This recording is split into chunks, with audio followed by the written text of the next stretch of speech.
Hi everyone, thank you all for joining us today. 2022 was the year AI chatbot hit the mainstream. We saw ChatGPT reach 1 million users in just 5 days, making it the fastest growing platform to date. To put things into perspective, it took Instagram 2.5 months, Spotify 5 months, Facebook 10 months, and Netflix 3.5 years to reach the same milestone. I'm sure we've all been amazed at what generative AI has achieved. It's not only reshaping the internet as we know it, but changing the way we work, play, and has the potential to improve so many different aspects of our daily lives. However, it also prompts important considerations, whether it's data privacy, misinformation, or its potential impact on the economy. But before we get into the insights, let me first introduce myself and our data. I'm Jolene, Senior Trends Analyst at GWI. For anyone unfamiliar, GWI uses audience insights to answer the question every business has about its consumers. We are powered by consistent data that represents the view of 2.8 billion people in over 50 countries. And our platform is an on-demand window into consumers' worlds, painting a picture of what people everywhere think, feel, and do. We make our global data available through our intuitive subscription-based platform, which allows teams to dive in and cross-analyze these different data points and audiences to better understand their consumers. It's true that the tech world is filled with buzzwords and hyped-up promises that often fail to deliver. While other technologies like the metaverse or NFTs have yet to live up to their promises, AI continues to evolve and integrate into various aspects of our life. For better or for worse, AI isn't going anywhere. Everyone is talking about AI, and there are people now on LinkedIn with generative AI specialist titles. It makes me wonder what those people were doing 2 years ago before GPT. A lot of data release has been about how AI impacts productivity or forecasts on how AI will impact the economy or company profits and therefore investor returns. That's great, but for something that promises to impact humanity itself, we need to know how people feel about it. AI is a whirlwind of public discourse right now, and its impact is most felt by people using it. So that's what we'll be doing with our data, showing AI through the eyes of the people using it and showing how they feel about it. And that is going to help us predict the future of AI. AI is now the technology internet users in Australia are most excited about. And this interest is only growing, comparing to the dropping interest in other tech like metaverse or blockchain. Speaking of the metaverse, you might remember industry reports predicting that global value of metaverse will reach almost $1 trillion by 2030. But we all know what happened. Ultimately, people's perceptions, opinions, and actions determine the success or failure of a technology. These technologies may offer exciting possibilities, but their adoption and impact hinge on how they resonate with individuals. As such, understanding consumer behavior is crucial for shaping the trajectory of this technology and understanding whether they truly add value to people's lives. But all that being said, AI is still in its infancy, and search engines are still the biggest source of information people turn to right now. We can't discount social media either. It's another fast-growing medium, especially among older generations. AI has also quickly built its credentials in the business world, and we've certainly embraced it into our product offerings. Globally, almost 70% of professionals indicate that their companies are interested or have already adopted AI. We all know that APAC is an extremely diverse region where markets often showcase traits that range from one extreme to another. In this case, we have India, which stands out as a frontrunner, being 1.5 times more likely to have already adopted AI in the workplace compared to the global average.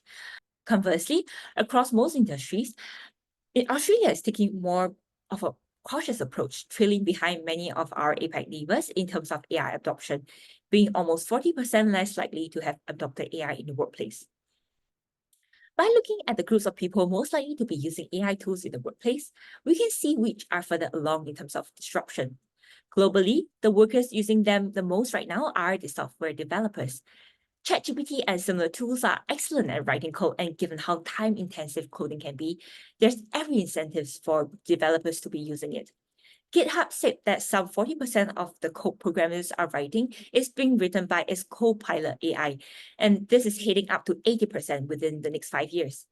And this helps coders get their work done in less than half the time it used to take. Similarly, IT workers and engineers are also ahead in using AI, as their jobs tend to put them on the cutting edge of new tech and require them to seek out new efficiencies through software. Next up are the art, media, and advertising. Traditionally, creativity has been seen as a distinctively human trait. Sure, AI can replicate patterns and generate content based on algorithms, but the essence of creativity, the spark of inspiration, the ability to think outside the box, and the capacity to innovate, that's all us. However, the rise of generative AI started to blur the lines between human and machine creativity, challenging the notion that creativity is a solely human trait.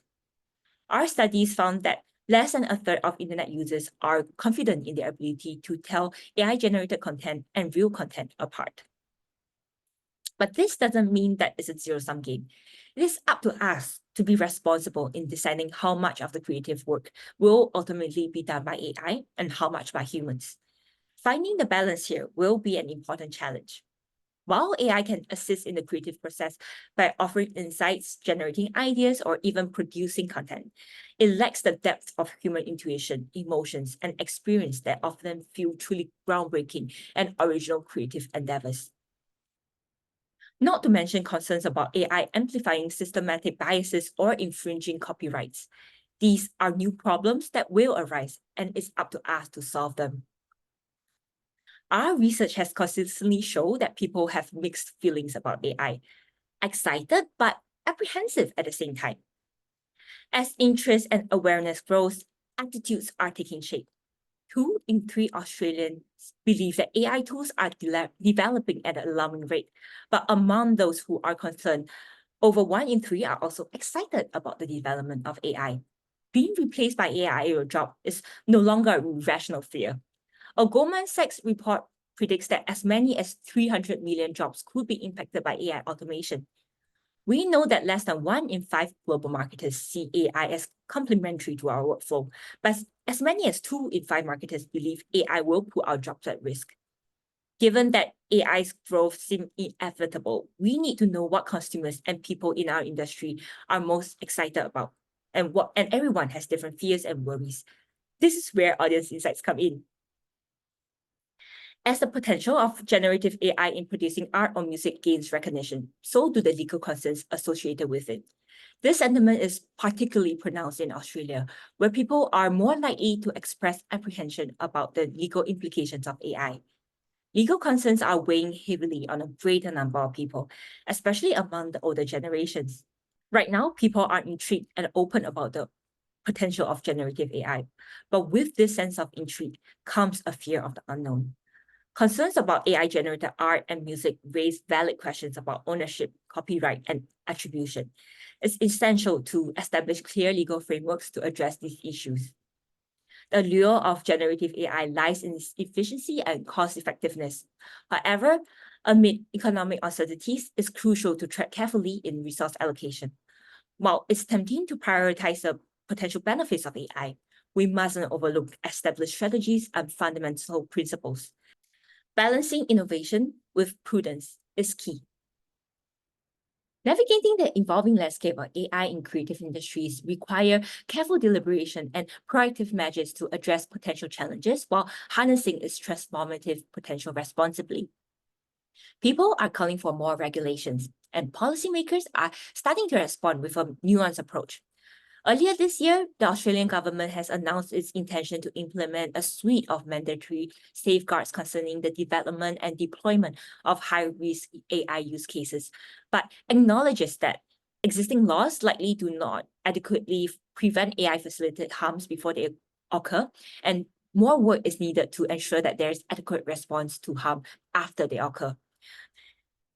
We've seen that right now, AI is doing more of the cognitive, repetitive work, but with the rapid development of copywriting, image, and video generation, is swiftly making its way into the creative industry.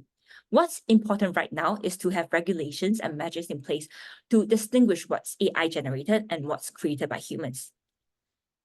The anxiety surrounding AI and tech has been present for decades, but it's important to reassess our perspectives. While AI does indeed replace jobs, it's crucial to recognize that it's also a job creator.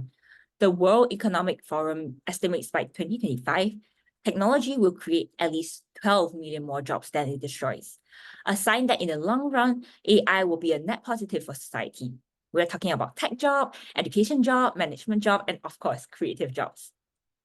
AI is a pivotal advancement in technology, just like the steam engine or the internet that came before it. But in the end, it's just a tool, and it's up to us on how we're going to use it. We hope you've enjoyed exploring the human side of AI with us today. We know that you may have some questions about some of the themes we'll cover today, so feel free to reach out to our email on screen and we'll get back to you. Hope you will have a lovely rest of your day.